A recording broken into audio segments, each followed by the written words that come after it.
Greetings, everyone, and welcome to another Saturday evening short story reading.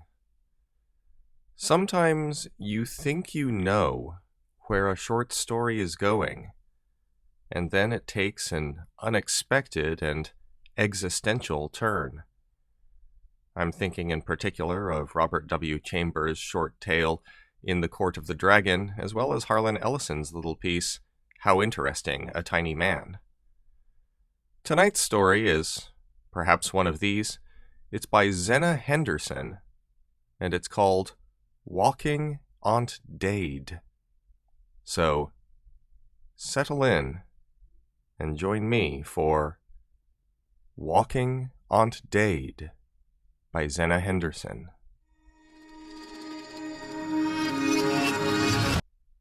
I looked up in surprise, and so did Ma, and so did Pa. Aunt Daid was moving. Her hands were coming together and moving upward till the light from the fireplace had a rest from flickering on that cracked, wrinkled wreck that was her face. But the hands didn't stay long. They dropped back to her saggy lap like two dead bats, and the sunken old mouth that had fallen in on its lips years before I was born puckered and worked and let Aunt Daid's tongue out a little ways before it pulled it back in again. I swallowed hard. There was something alive about that tongue, and alive wasn't a word I'd associate with Aunt Daid. Ma let out a sigh that was almost a snort and took up her fancy work again. "Guess it's about time," she said over a sudden thrum of rain against the darkening parlor windows. "Nah," said Pa. "Too soon. Years yet." "Don't know about that," said Ma. "Paul here's going on 20. Count back to the last time. Remember that, Dev?" "Aw!" Pa squirmed in his chair. Then he rattled the weekly Wadrow open and snapped it back to the state news. "Better watch out," he warned, his eyes answering hers. "I might learn more this time and decide I need some other woman." "Can't scare me," said Ma over the strand of embroidery thread she was holding between her teeth to separate into two strands. "'Twon't be your place this time anyhow. Once for each generation, hasn't it been? It's Paul this time." "He's too young," protested Pa. "Some things the young'un should be sheltered from." He was stern. "Paul's older than you were when you were his age," said Ma. "Schooling does that to you, I guess." "Sheltered from what?" I asked. "What about last time? What's all this just 'cause Aunt Daid moved without anyone telling her to?" "You'll find out," said Ma, and she shivered a little. "We make jokes about it, but only in the family," she warned. "This is strictly family business, but it isn't any joking matter. I wish the good Lord would take Aunt Daid. It's creepy. It's not healthy." "Ah, simmer down, Maylene," said Pa. "It's not all that bad. Every family's got its problems. Ours just happens to be Aunt Daid. Could be worse. At least she's quiet and clean and biddable, and that's more than you can say for other people's old folks." "Old folks is right," said Ma. "We hit the jackpot there." "How old is Aunt Daid?" I asked, wondering just how many years it had taken to suck up so much sap out of her that you wondered that the husk of her didn't rustle when she walked. "No one rightly knows," said Ma, folding away her fancy work. She went over to Aunt Daid and put her hand on the sagging shoulder. "Bedtime, Aunt Daid," she called out, loud and clear. "Time for bed." I counted to myself. 3, 4, 5, 6, 7, 8, 9, 10. And Aunt Daid was on her feet, her bent old knees wavering to hold her scanty weight. I shook my head wonderingly and half grinned. Never failed, up at the count of 10, which is pretty good, seeing as she never started stirring until the count of 5. It took that long for Ma's words to sink in. I watched Aunt Daid follow Ma out. You couldn't push her to go anywhere, but she followed real good. Then I said to Pa, "What's Aunt Daid's whole name? How she's kin to us?" "I don't rightly know," said Pa. "I could maybe figure it out. How she's kin to us, I mean, if I took the time. A lot of it. Great-great-grandpa started calling her Aunt Daid. Other folks thought it was kind of disrespectful, but it stuck to her. He stood up and stretched and yawned. "Morning comes early," he said. "Better hit the hay." He pinched at the paper at the wood box and went off toward the kitchen for his bed snack. "What'd he call her Aunt Daid for?" I hollered after him. "Well," yelled Pa, his voice muffled, most likely coming from out of the icebox, "he said she should have been Daid a long time ago, so he called her Aunt Daid." I figured on the edge of the Hog Breeders' Gazette. Let's see. Around 30 years to a generation. Me, Pa, Grandpa, Great-Grandpa, Great-Great-Grandpa, and let's see, for me that'd be another great. That makes 6 generations. That's 180 years. I chewed on the end of my pencil, a funny flutter inside me. Of course, that's just guessing, I told myself. Maybe Pa just piled it on for devilment. Minus a generation, that's 150. I put my pencil down, real careful. Should have been dead a long time ago. How old was Aunt Daid that they said that about her a century and a half ago? Next morning, the whole world was fresh and clean. Last night's spell of rain had washed the trees and the skies and settled the dust. I stretched in the early morning cool and felt like life was a pretty good thing. Vacation before me and nothing much to be done on the farm for a while. Ma called breakfast, and I followed my nose to the buttermilk pancakes and sausages and coffee and outate Pa by a stack and a half of pancakes. "Well, son, looks like you're finally a man," said Pa, "when you can out-eat your pa." Ma scurried in from the other room. "Aunt Daid's sitting on the edge of her bed," she said anxiously, "and I didn't get her up." Said Pa. "Begins to look that way, doesn't it?" "Think I'll go up to Honan's Lake," I said, tilting my chair back, only half hearing what they were saying. "Feel like a couple of days fishing." "Better hang around, son," said Pa. "We might be needing you in a day or so." "Oh?" I said, a little put out. "I had my mouth all set for Honan's Lake." "Well, unset it for a spell," said Pa. "There's a whole summer ahead." "But what for?" I asked. "What's cooking?" Pa and Ma looked at each other, and Ma crumpled the corner of her apron in her hand. "We're going to need you," she said. "How come?" I asked. "To walk Aunt Daid," said Ma. "To walk Aunt Daid?" I thumped my chair back on 4 legs. "But my gosh, Ma, you always do for Aunt Daid." "Not for this," said Ma, smoothing at the wrinkles in her apron. "Aunt Daid won't walk this walk with a woman. It has to be you." I took a good look at Aunt Daid that night at supper. I'd never really looked at her before. She'd been around ever since I could remember. She was as much a part of the house as the furniture. Aunt Daid was just so-so sized. If she'd been fleshed out, she'd be about Ma for bigness. She had a wisp of hair twisted into a walnut-sized knob at the back of her head. The ends of her hair sprayed out stiffly from the knob like worn-out brush. Her face looked like wrinkles had wrinkled on wrinkles, and all collapsed into the emptiness of no teeth and no meat on her skull bones. Her tiny eyes, almost hidden under the crepe of her eyelids, were empty. They just stared across the table through me and on out into nothingness while her lips sucked open at the tap of the spoon Ma held, inhaled the soft stuff Ma had to feed her on, then shut, working silently until her skinny neck bobbed with swallowing. "Doesn't she ever say anything?" I finally asked. Pa looked quick at Ma and then back down at his plate. "Never heard a word out of her," said Ma. "Doesn't she ever do anything?" I asked. "Why, sure," said Ma. "She shells peas real good when I get her started." Yeah. I felt my spine crinkle, remembering once when I was little. I sat on the porch and passed the pea pods to Aunt Daid. I was remembering how, after I ran out of peas, her withered old hands had kept reaching and taking and shelling and throwing away with nothing but emptiness in them. "And she tears rug rags good, and she can pull weeds if nothing else is growing where they are." "Why?" I started and stopped. "Why do we keep her?" asked Ma. "She doesn't die. She's alive. What should we do? She's no trouble.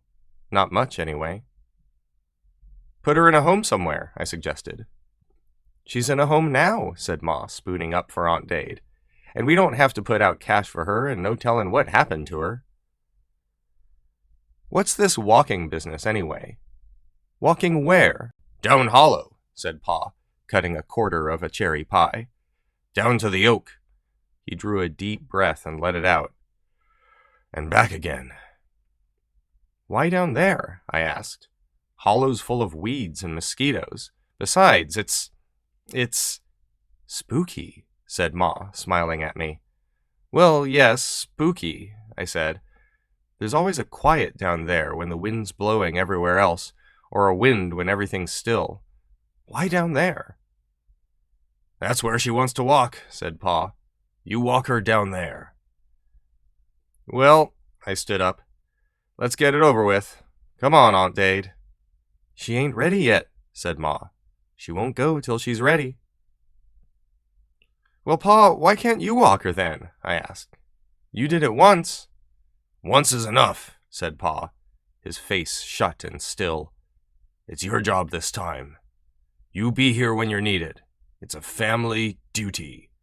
Them fish will wait. Okay, I said. But at least tell me what the deal is. It sounds like a lot of hogwash to me. There wasn't much to tell. Aunt Daid was a family heirloom, but Pa never heard exactly who she was to the family. She'd always been like this, just as old and so dried up that she wasn't even repulsive. I guess it's only when there's enough juice for rotting that a body is repulsive, and Aunt Daid was years and years past that. That must be why the sight of her wet tongue jarred me. Seems like once in every 20, 30 years, Aunt Daid gets an awful craving to go walking. And always someone has to go with her. A man. She won't go with a woman. And the man comes back changed. You can't help being changed, said Pa. When your eyes look on things, your mind can't... Pa swallowed. Only time there was any real trouble with Aunt Daid, said Pa, was when the family came west. That was back in your great-great-grandpa's time. They left the old place and came out here in covered wagons, and Aunt Daid didn't even notice until time for her to walk again. Then she got violent. Great-grandpa tried to walk her down the road, but she dragged him all over the place, coursing like a hunting dog that's lost the trail only, with her eyes blind-like, all through the dark. Great-grandpa finally brought her back almost at sunrise. He was a pert nigh a broken man, what with cuts and bruises and scratches, and walking Aunt Daid. She'd finally settled on Down Hollow. What does she walk for? I asked. What goes on? You'll see, son, said Pa. Words wouldn't tell anything, but you'll see. That evening, Aunt Daid covered her face again with her hands. Later, she stood up by herself, teetering by her chair a minute, one withered hand pawing at the air, till Ma, with a quick look at Pa, set her down again. All next day, Aunt Daid was quiet, but come evening, she got restless. She went to the door 3 or 4 times, just waiting there like a puppy, asking to go out. But after my heart had started pounding and I hurried to the door and opened the door, she just waved her face blindly at the darkness outside and went back to her chair. Next night was the same until about 10 o'clock, just as Ma was thinking of putting Aunt Daid to bed. First thing we knew, Aunt Daid was by the door again, her feet tramping up and down impatiently, her dry hands whispering over the door. It's time, said Pa, quiet-like, and I got all cold inside. But it's blacker'n pitch tonight, I protested. It's dark as the inside of a cat. No moon. Aunt Daid whimpered. I nearly dropped. It was the first sound I'd ever heard from her. It's time, said Pa again, his face bleak. Walk her, son. And Paul, bring her back. Down Hollow's bad enough by day, I said, watching half-sick as Aunt Daid spread her skinny arms out against the door, her face pushed up against it hard, her saggy black dress looking like spilled ink dripped down. But on a moonless night? Walk her somewhere else, then, said Pa, his voice getting thin, if you can. But get going, son, and don't come back without her. And I was outside, feeling the shifting of Aunt Daid's hand bones inside my hand as she set off through the dark, dragging me along with her, half scared to death, wondering if the rustling I heard was her skin or her clothes, wondering on the edge of screaming where she was dragging me to. What she was dragging me to. I tried to head her off from down hollow, steering her toward the lane or the road or across lots or out into the pasture, but it was like being on a dog on a leash. I went my way the length of 2 of our arms, then I went her way. Finally, I gave up and let her drag me, my eyes open to aching, trying to see in the dark so heavy that only a less dark showed where the sky was. There wasn't a sound except the thud of our feet in the dust and a thin, straining hiss that was Aunt Daid's breath, and a gulping gasp that was mine. I'd have cried if I hadn't been so scared. Aunt Daid stopped so quick that I plowed into her, breathing in a sudden puff of a smell like a stack of old newspapers that could have been a long time in a dusty shed. And there we stood, so close I could touch her, but I didn't even see a glimmer of her face in the darkness that was so thick it seemed like the whole night had poured itself down into the hollow. But between one blink and another, I could see Aunt Daid. Not because there was any more light, but because my eyes seemed to get more seeing to them. She was yawning, a soft little yawn that she covered with a quick hand, and then she laughed. My throat squeezed my breath. The yawn and the hand movement and the laugh were all young and graceful and beautiful, but the hand and the face were still withered up old Aunt Daid. "I'm waking up." The voice sent shivers up me, pleasure shivers. "I'm waking up," said Aunt Daid again, her soft, light voice surprised and delighted. "And I know I'm waking up." She held her hands up and looked at them. "They look so horribly real," she marveled. "Don't they?" She held them out to me, and in my surprise I croaked, "Yeah, they sure do." At the sound of my voice, she jerked all over and got shimmery all around the edges. "He said," she whispered, her lips firming and coloring as she talked, "he said if ever I could know in my dream that I was just dreaming, I'd be on the way to a cure. I know this is the same recurrent nightmare. I know I'm asleep, but I'm talking to one of the creatures." She looked at me a minute. "One of the people in my dream. And he's talking to me for the first time." Aunt Daid was changing. Her face was filling out and her eyes widening. Her body was straining at the old black dress that wasn't saggy anymore. Before I could draw a breath, the old dress rustled to the ground, and Aunt Daid, she was standing there, light rippling around her like silk, a light that cast no shadows nor even flickered on the tangled growth in the hollow.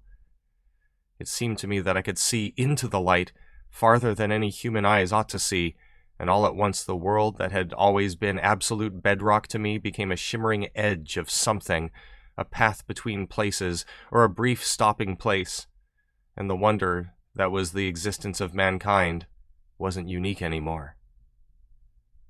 "Oh, if only I am cured," she cried. "If only I don't have to go through this nightmare again." She lifted her arms and drew herself up into a slim, growing exclamation point. "For the first time, I really know I'm dreaming," she said. "And I know this isn't real." Her feet danced across the hollow, and she took both my numb hands.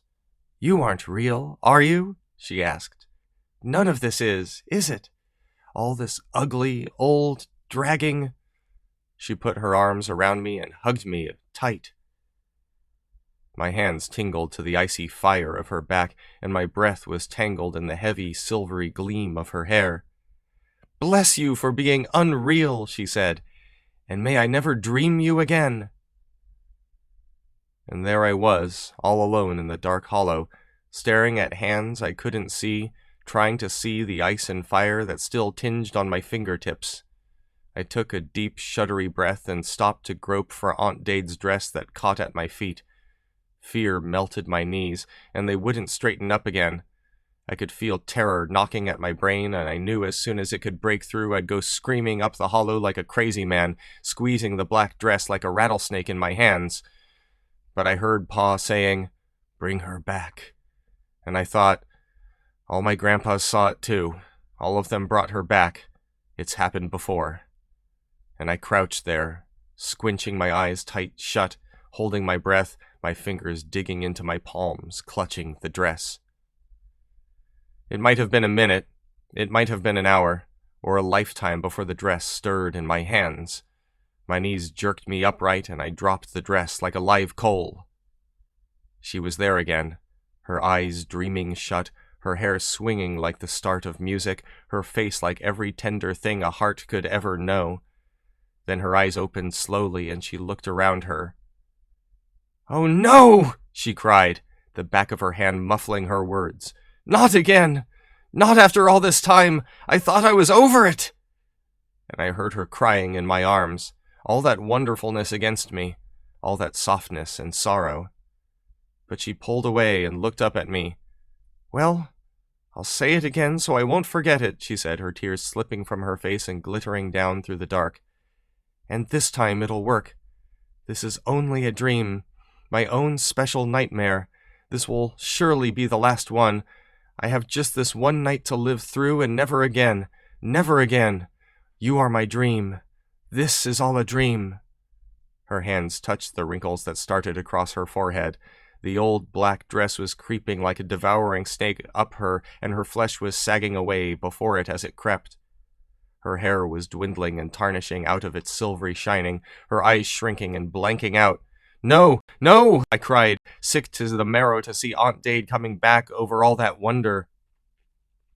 I rubbed my hand over her face to erase the lines that were crackling across it, but the skin under my fingers stiffened and crumpled and stiffened and hardened, and before I could wipe the feel of dried oldness from the palm of my hand, all of Aunt Daid was there, and the hollow was fading as my eyes lost their seeing. I felt the drag and snag of weeds and briars as I brought Aunt Daid back, a sobbing Aunt Daid, tottering and weak.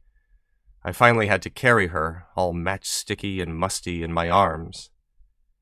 As I struggled up out of the hollow that was stirring behind me in a wind that left the rest of the world silent, I heard singing in my head, "Life is but a dream, life is but a dream." But before I stumbled blindly into the blare of light from the kitchen door, I shook the sobbing bundle of bones in my arms, the withered cocoon, the wrinkled seed of such a flowering, and whispered, "Wake up, Aunt Daid! Wake up! You!"